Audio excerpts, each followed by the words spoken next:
নমস্কাৰ primary education চেনেলটোলৈ আপোনালোকক স্বাগতম। আজি আমি ক্লাছ 6ৰ ইংৰাজী বিষয়ৰ লেসন 2 টম সয়াৰ গল্পটোৰ প্ৰশ্ন উত্তৰসমূহ আলোচনা কৰিম। গতিকে বলক দেৰি নকৰাকৈ ভিডিঅ'টো আৰম্ভ কৰোঁ। এক্টিভিটিছ মানে হৈছে কাৰ্যকলাপ। Question number 1, let's find out how much মানে কিমান, উই মানে আমি হেভ আণ্ডাৰষ্টুড আমি কিমান বুজি পালোঁ মানে জানিবলৈ চেষ্টা কৰোঁ আহা। চ'চ মানে বাছি উলিয়াই, দ্য কাৰেক্ট এনচাৰ মানে শুদ্ধ উত্তৰ, ফ্ৰম মানে পৰা, দ্য অপশ্যন অৰ্থাৎ বিকল্পটোৰ, টু কমপ্লিট মানে সম্পূৰ্ণ, ইচ চেণ্টেন্স অৰ্থাৎ ইচ মানে প্ৰত্যেক, চেণ্টেন্স মানে বাক্য অৰ্থাৎ প্ৰতিটো বাক্য সম্পূৰ্ণ কৰিবলৈ তলত দিয়া বিকল্পটো বাছা অৰ্থাৎ বাছি উলিয়াব দিছে। On a Saturday night, Saturday মানে আমি জানো শনিবাৰ, নাইট মানে ৰাতি, টম আৰু হাক ৱেণ্ট মানে আউট টু ফাইণ্ড মানে বিচাৰি, অৰ্থাৎ এটা শনিবাৰৰ ৰাতি টম আৰু হাকে বিচাৰি উলিয়াইছিল, অৰ্থাৎ কি বিচাৰি উলিয়াইছিল তাকে উলিয়াব দিছে। 1 নম্বৰত দিছে যে গ'ষ্ট মানে হৈছে ভূত প্ৰেত, আৰু হাইডেন ট্ৰিজাৰ মানে হৈছে গুপ্তধন, টিপছ মানে হৈছে চোৰবিলাক, আৰু টুলছ মানে হৈছে সঁজুলি বা আহিলাসমূহ।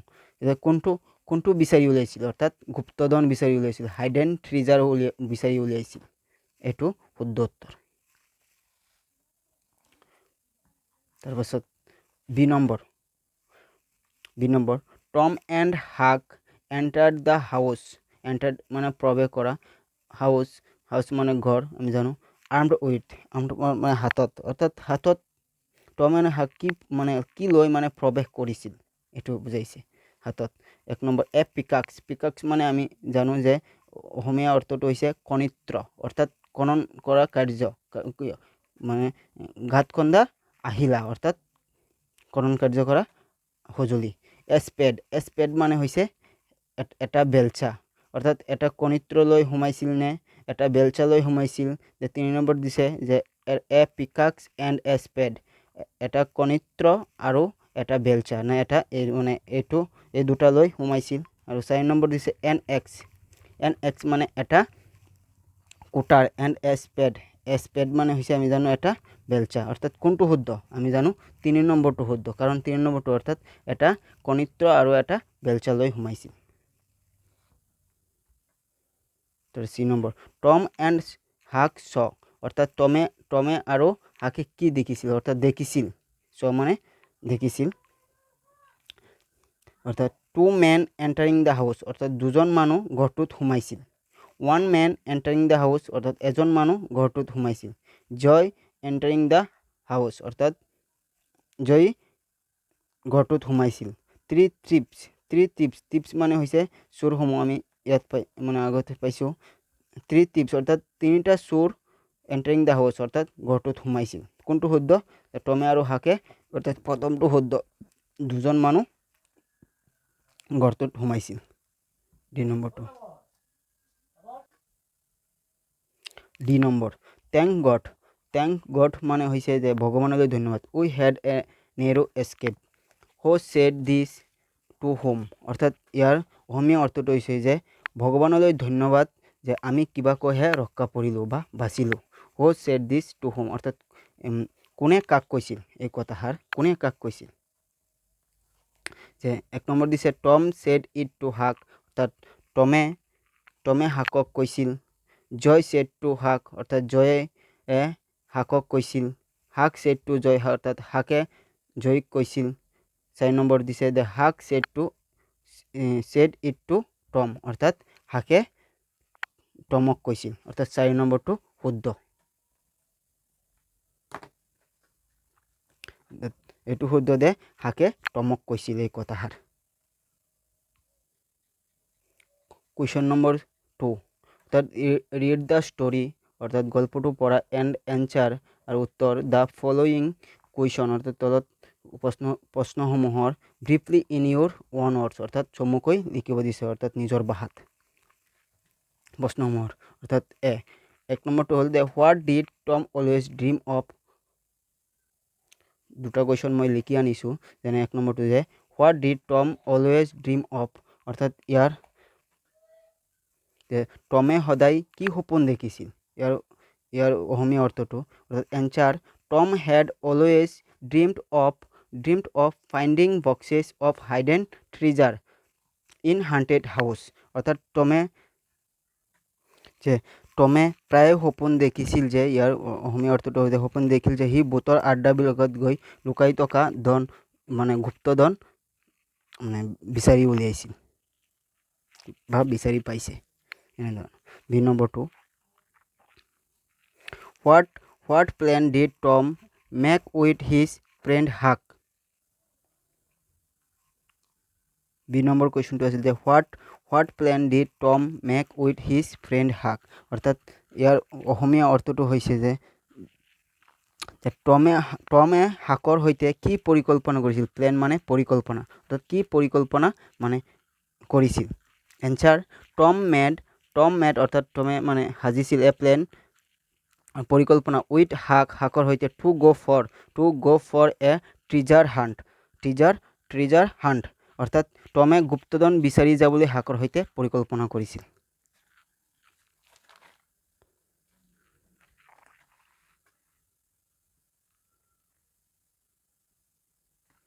3 নম্বৰ এ, অৰ্থাৎ let us learn some words and their meanings, অৰ্থাৎ কিছু শব্দৰ মিনিং জানো আহক। আমি কিছুমান নতুন শব্দৰ অৰ্থ শিকোঁ। অৰ্থাৎ মিডনাইট মানে কি হৈছে, ইয়াৰ ইংৰাজী মিনিংটো ইয়াত দিয়া হৈছে যে 12 o'clock at night, অৰ্থাৎ মিডনাইট মানে হৈছে 12 o'clock at night, অৰ্থাৎ মিডনাইট মানে হৈছে মাজনিশা, ইয়াৰ অৰ্থটো হৈছে মাজনিশা, আৰু 12 o'clock at night অৰ্থাৎ ৰাতি 12টা বজা। তাৰপাছত হান্টেড হাউচ মানে হৈছে ভূত প্ৰেতৰ ঘৰ, আৰু ইয়াৰ অৰ্থটো হৈছে এ হাউচ ভিজিটেড বাই গ'ষ্ট, অৰ্থাৎ ইয়াৰ অসমীয়া অৰ্থটো হৈছে যে ভূত অহা যোৱা কৰা ঘৰ। ঠিক এনেদৰে 3 নম্বৰটো থিফ মানে হৈছে যে চোৰ। অৰ্থাৎ চোৰৰ মিনিংটো হৈছে যে ইংৰাজীৰ মিনিংটো হৈছে যে a person who steal something from another person or place, অৰ্থাৎ ইয়াৰ অসমীয়া অৰ্থ যে এজন মানুহ যি অন্য মানুহ বা ঠাইৰ পৰা কিবা চুৰি কৰে। থিফ মানে চোৰ, মনত ৰাখিলে হ'ল। আৰু থিফৰ ইংৰাজী মিনিংটো, অৰ্থাৎ ইয়াৰ পৰীক্ষাত কেনেকৈ প্ৰশ্নটো আহিব যে থিফ দিয়া থাকিব বা a person who steal something from another person or place, এইটো দিয়া থাকিব, আমি থিফটো লিখিব লাগিব, অৰ্থাৎ মিনিং লিখিব দিলে। ঠিক আছে। তাৰপাছত আছিল ডিগ মানে হৈছে ঘাট খন্দা, অৰ্থাৎ টু মেক এ হোল মানেও ঘাট খন্দা, মেক মানে হাজা, ইন দ্য গ্ৰাউণ্ড, অৰ্থাৎ ইয়াত গ্ৰাউণ্ড মানে পথাৰ, কিন্তু ইয়াত মাটিত বুজাব, মাটিত ঘাট খন্দা।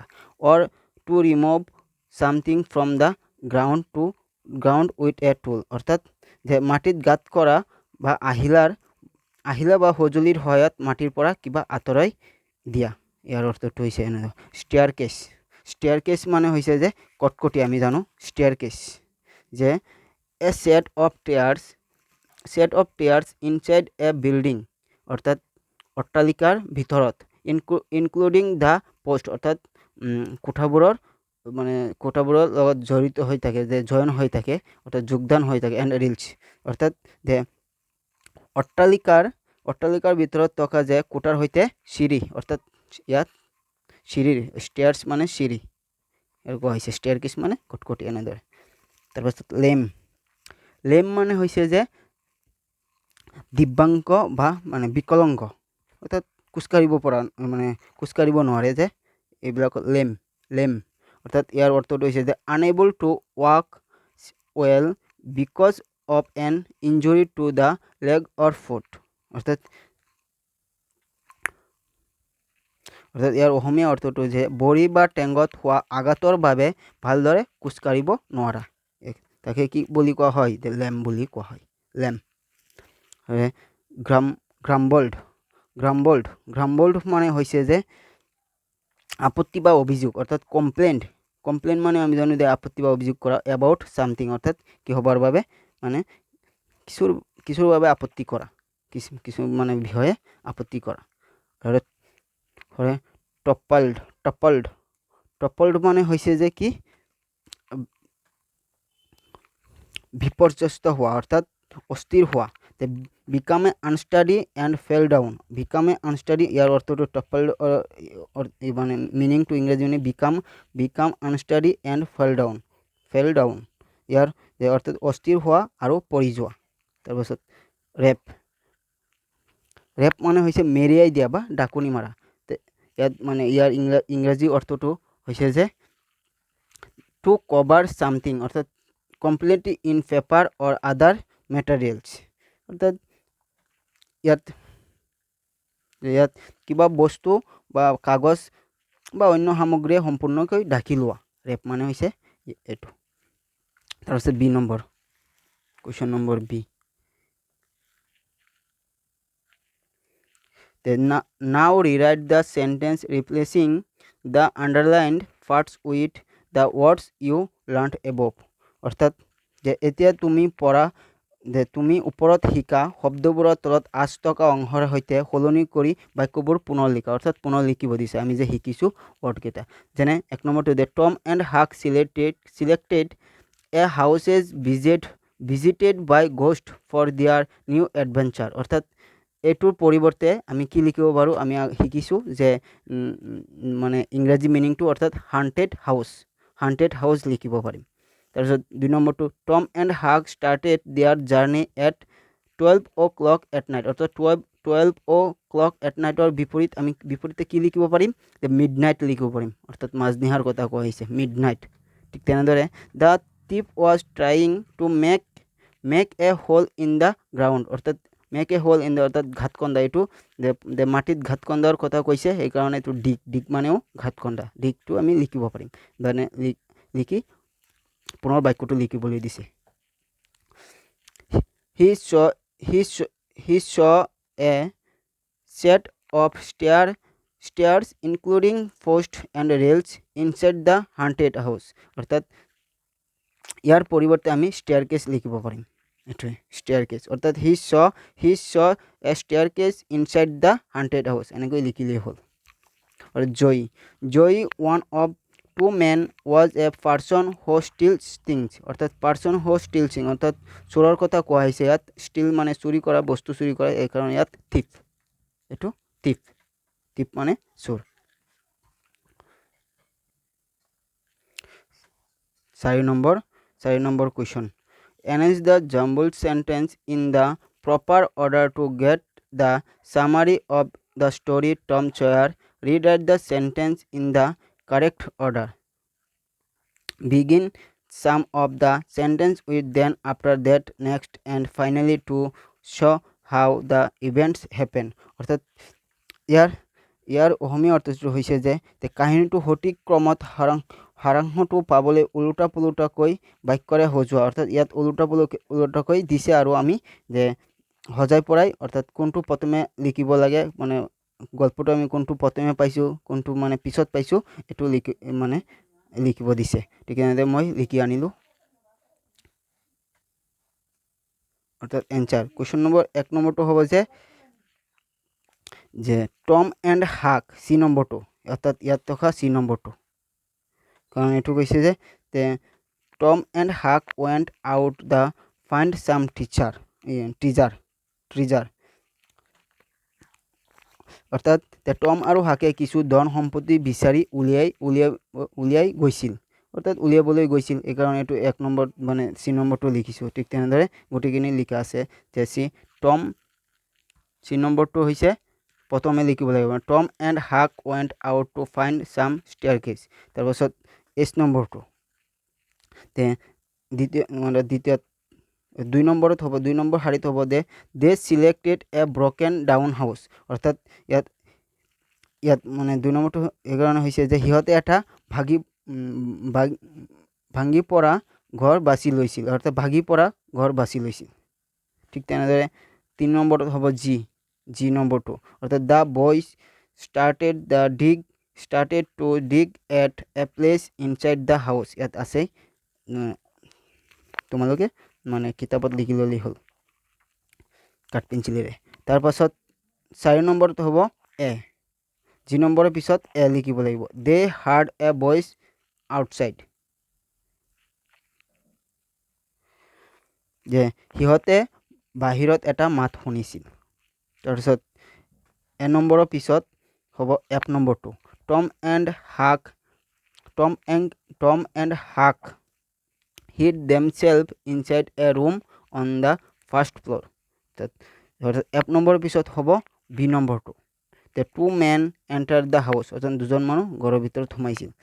তাৰপিছত বি নম্বৰৰ পিছত হ'ব ডি নম্বৰটো, they started to dig at the place which Tom and Huck had chosen. তাৰপিছত একেবাৰে শেষত হ'ব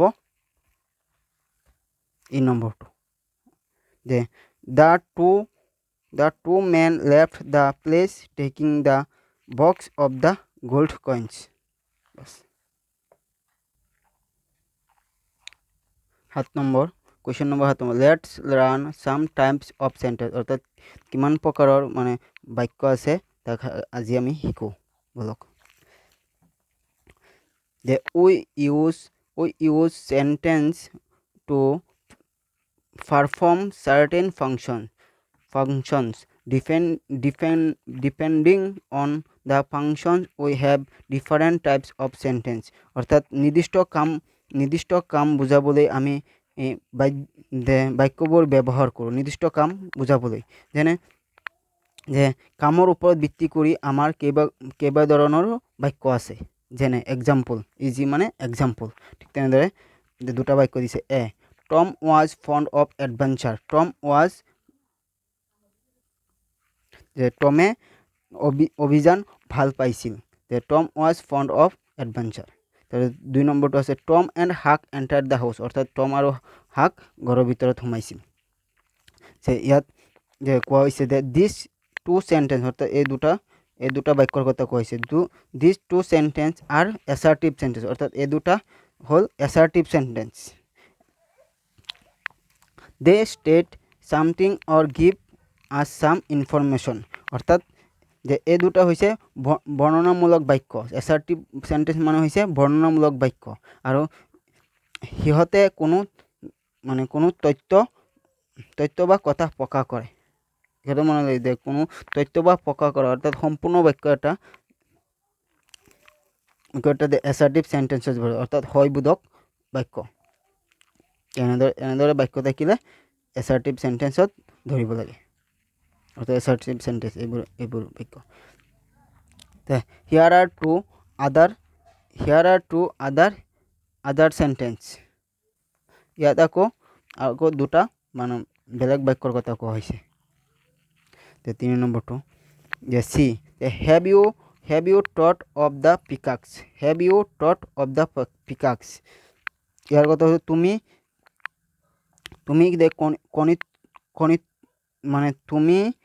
কণিত্ৰকৰণ, অৰ্থাৎ কণন কাৰ্য কৰা কণৰ কথা ভাবিছানে? টট মানে ভাবা। তাৰপিছত আকৌ কৈছে মানে ইয়াত প্ৰশ্ন কৰিছে, অৰ্থাৎ কুৱেশ্যন কৰিছে।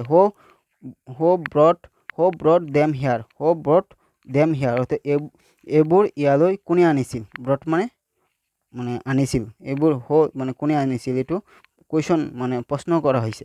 যেনে চেণ্টেন্স চি এণ্ড ডি, অৰ্থাৎ চি আৰু ডি আৰ ইণ্টাৰগেটিভ চেণ্টেন্স, অৰ্থাৎ প্ৰশ্নবোধক বাক্য। মনত ৰাখিলে হয়, অৰ্থাৎ কুৱেশ্যন মাৰ্ক থাকিলে আমি এনেই গম পাম যে এইটো ইণ্টাৰগেটিভ চেণ্টেন্স, অৰ্থাৎ প্ৰশ্নবোধক বাক্য। They are used to ask question, অৰ্থাৎ সিহঁতক প্ৰশ্ন সুধিবলৈ ব্যৱহাৰ কৰা হয়। মনত ৰাখিব। তাৰপাছত হিয়াৰ আৰ টু আদাৰ চেণ্টেন্স, অৰ্থাৎ আৰু দুটা বাক্য যে বেলেগ বাক্য দিয়া হৈছে। যে ই নম্বৰটো ৰিড দ্য ষ্টৰী, অৰ্থাৎ ইয়াৰ উচ্চাৰণটো হ'ল যে সাধুটো পঢ়া বা গল্পটো পঢ়া, read the story. Switch on the light please, যে switch on the light please তাৰ মানে কৈছে যে চাকিটো অনুগ্ৰহ কৰি জ্বলাই দিয়া, ইয়াৰ এইটো মানে কি মানে কোনটো বাক্যত পৰিছে, এইটো কোনটো মানে টাইপছ অফ চেণ্টেন্সত পৰিছে, এইটো কথা কৈছে। যে দিছ চেণ্টেন্স আৰ ইনষ্ট্ৰাকশ্যন অৰ অৰ্ডাৰ্ছ, অৰ্থাৎ আদেশ অৰ ৰিকুৱেষ্ট, আৰু অনুৰোধ দে আৰ কল্ড ইম্পাৰেটিভ সেন্টেন্স অৰ্থাৎ এইবোৰক কি বুলি কোৱা হয় ইম্পাৰেটিভ সেন্টেন্স বুলি কোৱা হয় এইবোৰক কোৱা হয় অৰ্থাৎ এইবোৰ এই বাক্যবোৰ নিৰ্দেশ ইনষ্ট্ৰাকশন মানে নিৰ্দেশ তাৰপাছত অৰ্ডাৰ্ছ মানে আদেশ আৰু ৰিকুৱেষ্ট মানে অনুৰোধমূলক অৰ্থাৎ এই তিনিটা অৰ্থাৎ আদেশ অৰ্থাৎ মনত ৰাখিলে অৰ্থাৎ ভাৰ্ব অৰ্থাৎ ভাৰ্ববোৰ যদি আগত থাকে বাক্যটোৰ এই বাক্যটো সদায় ইম্পাৰেটিভ সেন্টেন্স হয় মনত ৰাখিলে হ'ল যেনে ৰিড দ্য ষ্টৰি ৰিড এটা ভাৰ্ব ঠিক তেনেদৰে switch on the light switch এটা কি ভাৰ্ব অৰ্থাৎ বন্ধ কৰা চুইচ অন কৰা ঠিক তেনেদৰে এইবিলাক মানে আদেশমূলক বাক্য অৰ্থাৎ ইম্পাৰেটিভ সেন্টেন্স মনত ৰাখিলে হ'ল ভাৰ্ব আগত থাকিলে এইবোৰ ইম্পাৰেটিভ সেন্টেন্সত পৰে যেনে অপেন দ্য ডোৰ মানে দুৱাৰখন খোলা ঠিক এনেদৰে অপেনটো হৈছে ভাৰ্ব ঠিক এনেদৰে থাকিলে ইম্পাৰেটিভ সেন্টেন্স পৰে তাৰপিছত আকৌ মানে দুটা সেন্টেন্স দিছে যেনে জি আৰু H what a beautiful picture কি দিছে এটাত হোৱাট এক মানে কি ধুনীয়া ছবি হোৱাট এ বিউটিফুল পিকচাৰ মানে কি ধুনীয়া ছবি আৰু এইচ নম্বৰটো হাউ লাভলি দ্য পিকচাৰ এজ আৰু এই এক্সক্লেমেটৰী মানে কমা এইটো দিয়া হৈছে যে হাউ লাভলি দ্য পিকচাৰ ইজ আৰু এক্সক্লেমেশ্যন মাৰ্ক ঠিক এনেদৰে কি হৈছে যে ছবিখন কি মৰম লগা ইয়াত কোৱা হৈছে যে দিছ সেন্টেন্স এক্সপ্ৰেছ ষ্ট্ৰং ফিলিং অৰ ইমোশ্যন অৰ্থাৎ ইয়াত কৈছে যে এই বাক্যবোৰ দৃঢ় অনুভৱ আৰু আৱেগ প্ৰকাশ কৰে দৃঢ় অনুভৱ আৰু আৱেগ প্ৰকাশ কৰে অৰ্থাৎ আৱেগ কৰা অৰ্থাৎ দুখ ঘুণ এইবোৰ প্ৰকাশ কৰা দে আৰ কল্ড এক্সক্লেমেটৰী সেন্টেন্স অৰ্থাৎ এইবোৰক এক্সক্লেমেটৰী সেন্টেন্স বুলি কয় অৰ্থাৎ এক্সক্লেমেশ্যন মাৰ্কটো থাকিলেই ইয়াক এক্সক্লেমেটৰী সেন্টেন্স বুলি ধৰা হয় ভাবিলেই হ'ল what a beautiful picture exclamation mark আছে বাবে ইয়াত আমি এক্সক্লেমেটৰী সেন্টেন্স বুলি ধৰিছোঁ ঠিক আছে এইবোৰ থাকিলেই আৰু 8 নম্বৰটো হিয়াৰ আৰ ফিউ টুলছ মানে আহিলা ইউজড বাই ফাৰ্মাৰ্ছ অৰ্থাৎ খেতিয়কে ব্যৱহাৰ কৰা আহিলাসমূহ লাৰ্ণ দেয়াৰ নেমছ অৰ্থাৎ নামবোৰ শিকোৱা হওক পিকাক্স মানে আমি গম পাইছোঁ যে খনিত্ৰ অৰ্থাৎ খনন কাৰ্য কৰা আহিলা পিকাক্স এক্স মানে হৈছে কোটাৰ স্পেড মানে হৈছে বেলচা আৰু ট্ৰায়েল মানে হৈছে কণ্টি আৰু হুই মানে হৈছে কোদাল বা কোৰ মনত ৰাখিলেই হ'ল তাৰপিছত 9 নম্বৰটো identify the different types of sentence and write what they are called ইয়াৰ যে বিভিন্ন প্ৰকাৰৰ বাক্যবোৰ চিনাক্ত কৰা আৰু সেইবোৰৰ নাম লিখা অৰ্থাৎ আমি যে এতিয়া শিকিলোঁ এইবোৰ কি সেন্টেন্সেছ পৰে অৰ্থাৎ এছাৰ্টিভ নে ইম্পাৰেটিভ নে ইণ্টাৰগেটিভ লিখিব দিছে 1 নম্বৰটো কি টম এণ্ড হাক অৰ্থাৎ এটা মানে কি ডিচাইডেড টু গন এ ট্ৰেজাৰ হাণ্ট এটা সুন্দৰ বাক্য দিয়া আছে অৰ্থাৎ বৰ্ণনামূলক ঠিক আছে এইটো হৈছে কি এছাৰ্টিভ সেন্টেন্স অৰ্থাৎ বৰ্ণনামূলক অৰ্থাৎ সুন্দৰভাৱে বৰ্ণনা কৰি দিছে আৰু সুন্দৰ এটা বাক্য হৈ গ'ল এইকাৰণে এইটো এছাৰ্টিভ সেন্টেন্স মই কৈছিলোঁ মানে ভাৰ্ব থাকিলে সদায় মানে কি ভাৰ্ব যদি আগত থাকে সদায় ইম্পাৰেটিভ সেন্টেন্স হ'ব অৰ্থাৎ গো এণ্ড চাৰ্চ ফৰ হাইডেন ট্ৰেজাৰ জয় তাৰমানে এইটো কি মানে হেৰি আছে মানে ভাৰ্ব আছে গো মানে যোৱা অৰ্থাৎ এইটো ভাৰ্ব আছে কাৰণে ডাইৰেক্ট ইম্পাৰেটিভ সেন্টেন্স বুলি ক'ব পাৰোঁ ঠিক আছে মনত ৰাখিলে হ'ল যে ভাৰ্ব আগত থাকিলে ইম্পাৰেটিভ সেন্টেন্স অৰ্থাৎ আদেশমূলক বাক্য হো buried the box in this house অৰ্থাৎ ইয়াত কুৱেশ্যন মাৰ্ক আছে কুৱেশ্যন মাৰ্ক থকাৰ বাবে কি আমি পাইছোঁ যে ইণ্টাৰগেটিভ সেন্টেন্স অৰ্থাৎ প্ৰশ্নবোধক বাক্য বা কুৱেশ্যন মাৰ্ক থকা ডাইৰেক্ট আমি বুজি যাম যে ইণ্টাৰগেটিভ সেন্টেন্স তাৰপিছত ডি নম্বৰটো টম এণ্ড হাক ৰেন ডাউন ষ্টেজ অৰ্থাৎ টম এণ্ড হাক মানে দুজনৰ নাম আছে আৰু এটা সুন্দৰ বাক্য হৈছে কাৰণ ইয়াত এছাৰ্টিভ টেন্স হৈছে অৰ্থাৎ বৰ্ণনামূলক অৰ্থাৎ বৰ্ণনা দিছে টম আৰু হাক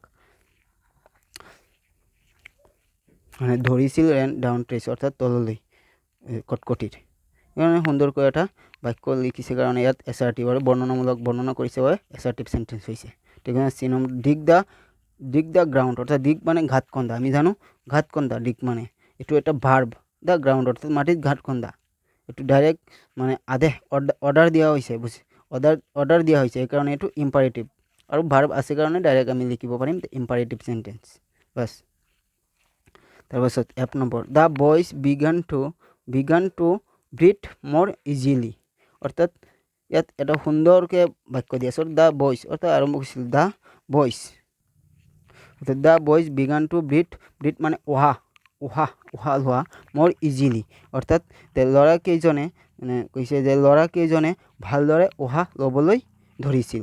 ঠিক আছে, এইটো এটা সুন্দৰ বাক্য হৈ গ'ল, মানে বৰ্ণনামূলক বাক্য, সেইকাৰণে এইটো এছাৰ্টিভ চেণ্টেন্সত পৰিছে। এছাৰ্টিভ চেণ্টেন্স অৰ্থাৎ বৰ্ণনামূলক বাক্যত পৰিছে।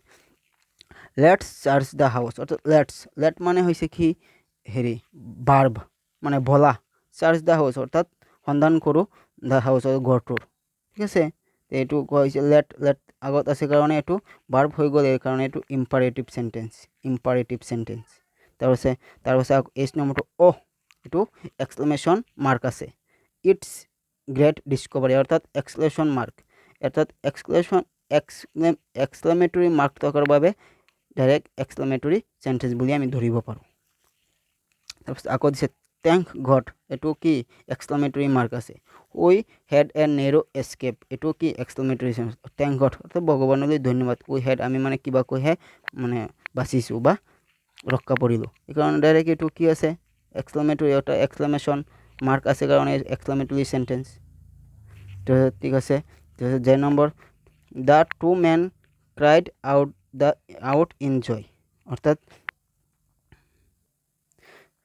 এইটো কৈছে যে মানুহ দুজনে আনন্দতে কান্দিছিল, অৰ্থাৎ জয় মানে আনন্দ আৰু ক্ৰাইড মানে কন্দা, ক্ৰাইড মানে কান্দিছিল। ঠিক আছে, ইয়াত কৈছে যে মানুহ দুজনে অৰ্থাৎ সুন্দৰকৈ কি এটা সম্পূৰ্ণ বাক্য হৈছে, সেইকাৰণে এইটো এছাৰ্টিভ চেণ্টেন্স, অৰ্থাৎ বৰ্ণনা কৰিছে দুজন মানুহৰ বিষয়ে, এইটো এছাৰ্টিভ চেণ্টেন্স। বাছ, তাৰপিছত আকৌ চাওঁ ইমানলৈকে, আজিৰ ভিডিঅ'টো ইমানলৈকে।